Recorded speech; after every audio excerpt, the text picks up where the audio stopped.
Welcome to. अब कैसे आज द्रौपदी एक अध्ययन द्रौपदी को लेकर कुछ यहाँ जिक्र करेंगे। द्रौपदी पांचाल नरेश द्रुपद की कहानी है, महाभारत की एक पात्र है। द्रौपदी एक जीवंत चरित्र है जिसका जन्म यज्ञवेदी की अग्नि से हुआ। उसका सौंदर्य अनोखा और मादक है, पर उसका जीवन उसके सौंदर्य द्वारा संचालित न होकर धैर्य, संयम, सहिष्णुता और गरिमा से भरपूर है। वह पुरुष द्वारा अपमान का शिकार एक ऐसी तेजस्वी स्त्री है जो इस अपमान का प्रतिशोध चाहती है। द्रौपदी महाभारत का एक केंद्रीय चरित्र है। वह वस्तु समझी जाकर स्त्री की वास्तविक सामाजिक दशा का बार बार बयान करती है। उसमें वस्तु से व्यक्तित्व होने के लिए एक अद्भुत छटपटाहट है जो स्त्री चेतना का लक्षण है। एक प्रतियोगिता में मछली की आँख का भेदन करने पर अर्जुन द्रौपदी का वर्ण करती है, परंतु कुंती के अनजाने आदेश से उसका विवाह 5 पांडवों से होता है। यह घटना महाभारत कालीन बहुपतित्व विधान की सूचना देती है। दुर्योधन और युधिष्ठिर के बीच जुए में द्रौपदी भी दांव पर लगा दी जाती है। दुर्योधन की जीत के बाद दुशासन उसके केस पकड़कर खींचता हुआ भरी सभा में उसे नंगा करना चाहता है। ऐसी कथा है कि कृष्ण उसे चीर देकर उसकी लाज की रक्षा करते हैं। द्रौपदी कृष्णा भी कही जाती है। सभा पर्व में द्रौपदी मौन न रहकर बुजुर्ग महारथियों से सवाल करती है कि युधिष्ठिर स्वयं को हार चुके थे तो उसे दांव पर लगाने का अधिकार युधिष्ठिर को किसने दिया। द्रौपदी के अपमान में कर्ण भी भागीदार था, पर उसका मन बदलता है। द्रौपदी के धैर्य और तर्क की प्रशंसा में वह कहती है, मैंने मनुष्य में जिन सुंदर स्त्रियों के नाम सुने हैं उनमें किसी ने ऐसा अद्भुत कार्य किया हो यह सुनने में नहीं आया। कुंती के पुत्र धृतराष्ट्र के पुत्र जब परस्पर क्रोध से भरे थे तो द्रुपद कुमारी कृष्णा पांडवों की परम शांति देने वाली बन गई। पांडव संकट के अथाह सागर में थे, वह पांचाल कुमारी उनको पार लगाने वाली नौका बन गई। यह सभा पर्व के अंतर्गत द्रुत पर्व पेज नंबर 72 पर लिखा हुआ है। सभा में द्रौपदी के अपमान पर भीम क्रुद्ध होकर प्रतिज्ञा करता है कि वह दुर्योधन का वध करेगा। पांडवों के अज्ञातवास के समय द्रौपदी विराट के महल में सरेंद्री बनकर रहती है। वह कीचक उस पर बुरी नजर डालता है और भीम द्वारा उसका वध होता है।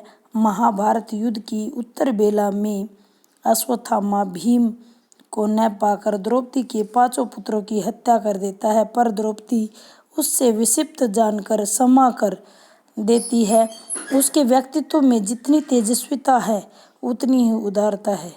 उसमें जीवन का निर्णय करने की क्षमता है और अद्भुत जीने की चाह।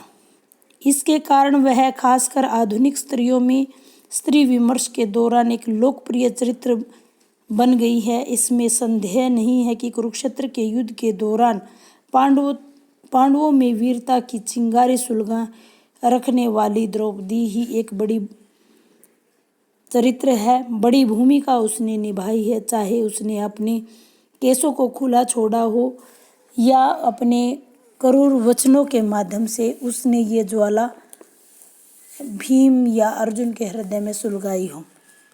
महाभारत में द्रौपदी अनिंद्य सुंदरी, बुद्धिमती, अग्नि समान तेजस्वी, धृष्टद्युम्न की बहन, पांडवों की पत्नी, अर्जुन की प्रेयसी, कृष्ण की सखी, इंद्रप्रस्थ की ऐश्वर्यमयी सम्राज्ञी और कष्ट सहने की क्षमता रखने वाली संकल्प से परिपूर्ण स्त्री के रूप में अवतरित होती है। उसे व्यास की मानस कन्या भी कहा जाता है। महाभारत के आदि पर्व में द्रौपदी का चित्र है और यज्ञ की वेदी में एक कुमारी कन्या प्रकट हुई जो पांचाली कहलाई। वह सुंदर और सौभाग्यशाली थी। उसकी श्याम आंखें बड़ी बड़ी थी। उसके शरीर की कांति श्याम रंग की थी, इसीलिए वो श्यामा भी कहलाई। नेत्र ऐसे थे जैसे खिले हुए कमल, केस घुंघराले थे, नख लाल रंग के थे, बोहे सुंदर थी, दोनों उरोज सतुल और मनोहर थे। वह ऐसी जान पड़ती थी जैसे साक्षात शक्ति माँ मानव शरीर धारण प्रकट करके आई हो। महाभारत में उसके सौंदर्य का वर्णन अलग अलग व्यक्तियों द्वारा कई तरह से किया गया है। द्रौपदी एक बार कर्ण की ओर आकर्षित हुई थी। वह हिमालय में पांडवों के साथ महाप्रस्थान की यात्रा में भी गई थी। सबसे पहले वहीं बर्फ में अग्नि रेखा सी घिसती हुई गिरी। व्यास की मानस कन्या द्रौपदी का अद्भुत व्यक्तित्व समय के निकष पर बार बार कसा जाता है। मैथिली शरण गुप्त के काव्य जय भारत में द्रौपदी पांडवों की मूर्तिमान मुक्ति स्वरूपा है। नरेंद्र शर्मा के लघु काव्य में द्रौपदी वह संहारकारिणी और मंगलकारिणी भगवती का नवीन रूप है जो पांडवों को जीवन शक्ति देती है। नरेश मेहता के काव्य महाप्रस्थान में द्रौपदी की एक मिथकीय छवि को नवीन उन्मेष दिया गया है। तमिल कवि सुब्रमण्यम भारती ने काव्य पांचाली सप्तम में द्रौपदी भारत माता के रूप में अंकित की गई है। उसका तेज महाभारतीय द्रौपदी की अपेक्षा ज्वलंत है। कवि ने उसे नारी अस्मिता के साथ साथ राष्ट्रीय अस्मिता से भी जोड़ दिया है। राम मनोहर लोहिया ने नर नारी संबंध में द्रौपदी को भारतीय स्त्री के प्रतीक के रूप में अंकित करते हुए उसे भारतीय इतिहास और पुराण की सर्वश्रेष्ठ स्त्री सिद्ध किया है। मराठी लेखिका दुर्गा भागवत ने व्यास पर्व में कामिनी द्रौपदी के उत्कट, विराट और प्रकृत स्त्रीत्व का आविष्कार किया है। इस द्रौपदी का मन और शरीर कामनाओं के बहाव से झटपटाता रहता है। वह जलती है, जलाती है और जलकर बुझ जाती है और बुझकर पाठक के मन में बस जाती है। शिवाजी सावंत ने मराठी उपन्यास मृत्युंजय में द्रौपदी की अस्मिता चेतना पर एक धुंधली छाया दिखाई देती है, उसकी परंपरागत उज्ज्वल छवि से भिन्न है। सावंत ने युगधर में कृष्ण सखी में विलीन होती याज्ञसेनी का अंकन है।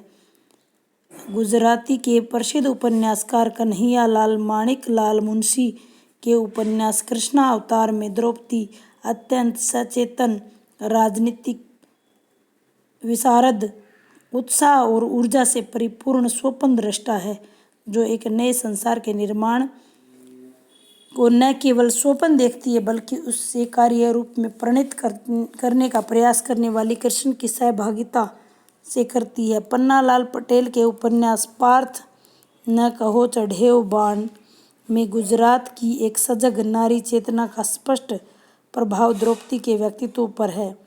उमाशंकर जोशी के काव्य महाप्रस्थान में तृष्णा से कृष्णा बनी द्रौपदी पर गुजरात की गांधीवादी चेतना का प्रभाव है।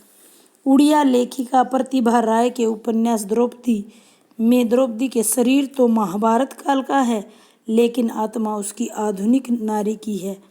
कन्नड़ साहित्य में बरप्पा के प्रतिष्ठित उपन्यास पर्व में द्रौपदी का सार्थक मिथकीय पुनर्सृजन है।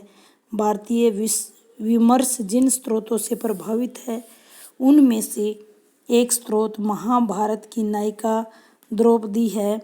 वह एक कालजयी व्यक्तित्व है और आगे भी ऐसे ही भारतीय नारी, आधुनिक नारी को प्रभावित करता रहेगा।